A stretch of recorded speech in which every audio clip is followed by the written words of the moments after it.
આપનું નામ અને પરિચય? મારું નામ બેચરભાઈ રાજાભાઈ ચૌહાણ, ગામ મોદજ, સરપંચ શ્રી. આજરોજ આપ શેના માટે આવ્યા છો? બસ વિષય હતો, અમારા ગામમાં એક લગ્ન વિષય ચાલી રહ્યો હતો 2 દિવસ પહેલાં, એટલે અમે આવેદનપત્ર આપવા માટે આવ્યા હતા એ વિષય ઉપર.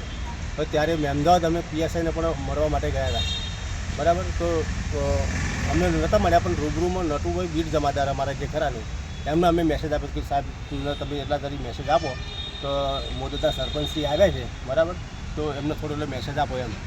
તો અમને લઈ ગયા મળવા માટે પીએસઆઈ સાથેમાં. તો દરવાજો ખુલ્લો હતો અને નટવરસિંહ પેલા બીટ જમાદારે એવું કીધું કે સરપંચશ્રી મોદતના આવ્યા છે, બરાબર, તો એમને મળવું છે એમ, આ વિષય ઉપર એમ. તો અમે એક અભિલાષા માટે ગયા હતા કે ભાઈ લગ્ન છે, ખોટો ઝઘડો ના થાય એ વિષય ઉપર. તો કે તમારી ગાડી હમણાં તમે આપો મોદત સ્ટેન્ડ ઉપર, તો અમે આગળ ડીજે આવતું હોય અમે એને રોકી શકીએ, સમજો મારી વાતને. તો દરવાજો ખુલ્લો હતો. તો નટુભાઈ બીટ જમાદારે અમને વાત કરી, તો એમાં તો અમારે તો બીભિસ્ત વર્તન કર્યું, ખોટી ગંદી ગાળો બોલ્યા અમારી સાથે, બરાબર. આવો વિષય અમારી સાથે થયો છે અને બહુ ખૂબ જ ખોટું થયું છે અમારી સાથે, બરાબર. જે ના થવું જોઈએ, એક સરપંચ સાથે આવો એક અન્યાય થયો, ખરેખર એ ના થવો જોઈએ, સમજો મારી વાતને, બરાબર.